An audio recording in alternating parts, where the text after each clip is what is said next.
दरअसल बात यह है कि कुछ लोग भले ही 50 साल पार कर जाएं, लेकिन वो अभी भी युवा नेता ही कहलाएंगे। प्यार दोस्तों नमस्कार, मेरा नाम है आयुष्मान त्रिपाठी और आप सभी का मेरे चैनल द लिबरल पंडित में बहुत बहुत स्वागत है। दोस्तों इस सेशन में हम बात करने वाले हैं बहुत ही युवा नेता राहुल गांधी जी के बारे में। तालियां तालियां बजाइए भाई, तालियां बजाइए भाई।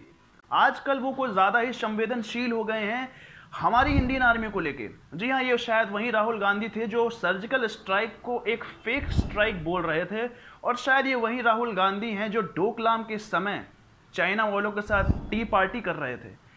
भाई और बहनों, चीन ने हिंदुस्तान के शस्त्रहीन सैनिकों की हत्या करके एक बहुत बड़ा अपराध किया है।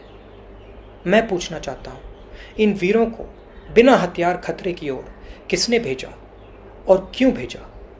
कौन जिम्मेदार है? धन्यवाद। इस वीडियो क्लिप में ये बहुत ज़्यादा चिंतित दिख रहे हैं हमारी इंडियन आर्मी की कंडीशन को लेके। ये कह रहे हैं कि हमारे इंडियन आर्मी को विदाउट गन्स के चाइना की टेरिटरी में हमारी गवर्नमेंट ने क्यों भेज दिया।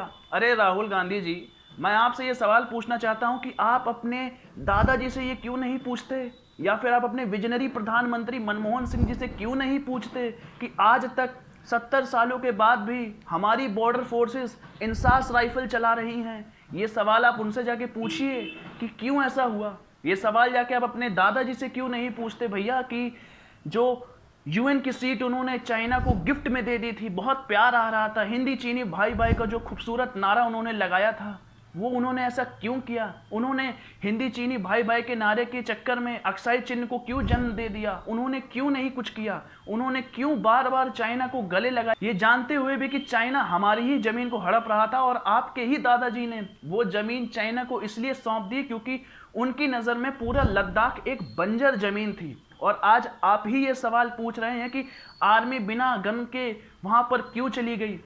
इस सज्जन को क्या तकलीफ है भाई, क्या तकलीफ है? मैं तो ये कहता हूं कि शायद आपने अगर भोफोर्स घोटाला ना किया होता, या फिर हमारी एयरफोर्स को अच्छे अच्छे विमान, राफेल जैसे विमान दिलाए होते, तो शायद अभी तक हमारी आर्मी उन पर चढ़ बैठ कर चुकी होती। ये सारे सवाल मैं आपसे पूछता हूं। आप तो सवाल गवर्नमेंट से पूछेंगे, मैं सवाल आपसे पूछ रहा हूं। इसमें दिक्कत क्या है? इसमें दिक्कत कुछ नहीं है। देखिए, एंटोनिया माइनो के युवा नेता राहुल गांधी जी मस्त जोक मारा रे, ये हंस रहे हलकट हंस। अधिकतर ये सवाल पूछा करते हैं बीजेपी गवर्नमेंट से। मैं यहाँ किसी पार्टी का साथ नहीं ले रहा। देखिए, मेरा यहाँ पर कोई इंटेंशन नहीं है कि मैं बीजेपी गवर्नमेंट को सपोर्ट कर रहा हूँ या फिर कांग्रेस गवर्नमेंट का विरोध कर रहा हूँ। नहीं, ऐसा नहीं है।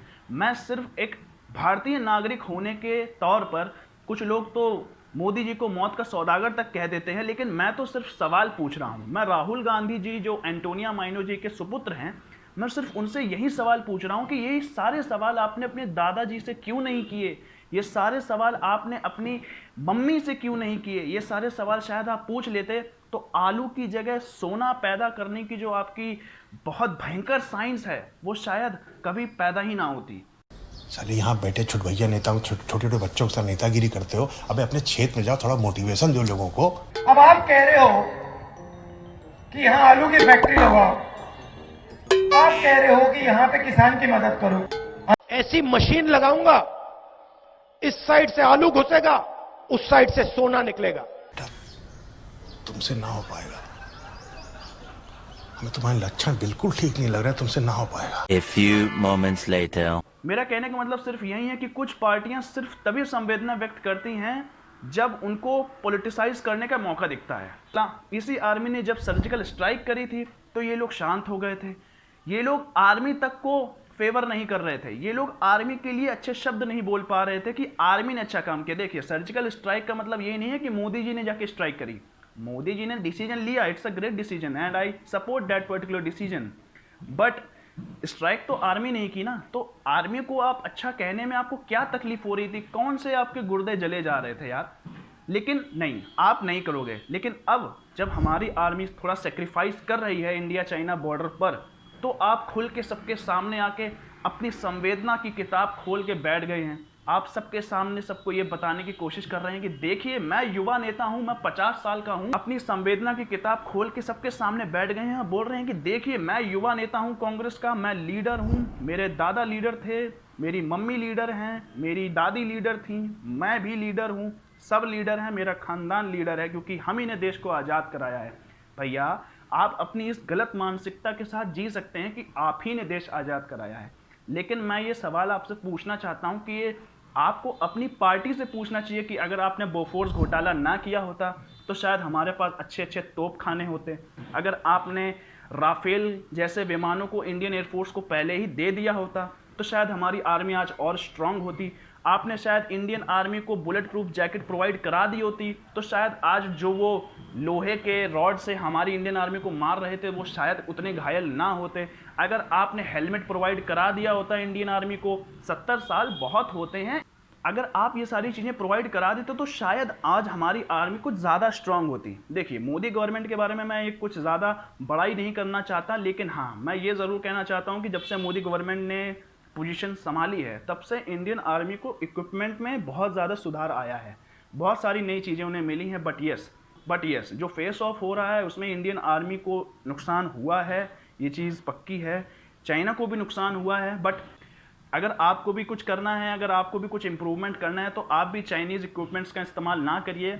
आप भी कुछ योगदान दे सकते हैं। सिर्फ मोदी करने से या फिर सिर्फ बीजेपी सब कुछ कर देगी ऐसा थिंकिंग रखना भी सही नहीं है मेरे हिसाब से, या फिर आर्मी ही सब कुछ कर देगी, आर्मी ही अभी बेचारी सेक्रीफाइस ही है, वहीं जाके फिर लड़ भी आएगी और आप अपने घर पे बैठ के टिकटॉक पर मुजरा देखते रहोगे, ये भी पॉसिबल नहीं हो सकता है। तो आप भी कुछ कदम उठा सकते हैं, आप भी कुछ कर सकते हैं, इस मुहिम को तेज कर सकते हैं कि हिंदी चीनी भाई भाई तो नहीं भैया, लेकिन अब हिंदी चीनी बाय बाय का जो नारा है इसको आप आगे ले जा सकते हैं और अपने हाथों से कुछ ना कुछ योगदान दे सकते हैं। उम्मीद करता हूं कि ये पूरा सेशन आपको समझ में आया होगा। उम्मीद करता हूं कि आपको चीज़ें समझ में आई होंगी कि कुछ युवा नेता किस तरीके से मौका देखकर सवाल पूछने लगते हैं, और जब उनका मौका था, उनको 70 साल दिए थे इस देश ने, तो उन्होंने कुछ नहीं किया हेलीकॉप्टर में बैठकर समोसा खाने के अलावा, और उन्होंने कुछ ज़्यादा काम नहीं किया। उन्होंने 2G जैसे घोटाले दिए, 3G जैसे घोटाले दिए, उन्होंने कोयला घोटाला दिया, उन्होंने बोफोर्स घोटाला दिया, उन्होंने हेलीकॉप्टर्स पे घोटाला दिया, उन्होंने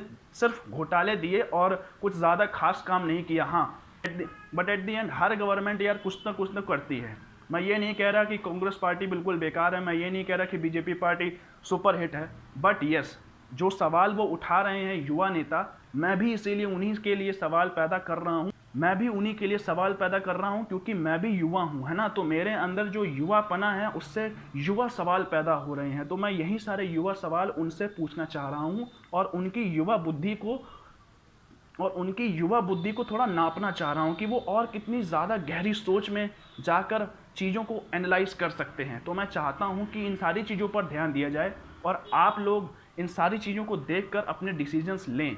उम्मीद करता हूं कि आपको ये सेशन समझ में आया होगा दोस्तों, और उम्मीद करता हूं कि बाइकआउट चाइना की जो मुहिम है इसमें आप अपना थोड़ा सा योगदान देके हमारे इंडियन आर्मी को कुछ ना कुछ सपोर्ट कर सकते हैं, घर बैठे सपोर्ट कर सकते हैं। बाइकआउट चाइना का जो पूरा मुहिम है इसमें अपना पार्ट दे सकते हैं।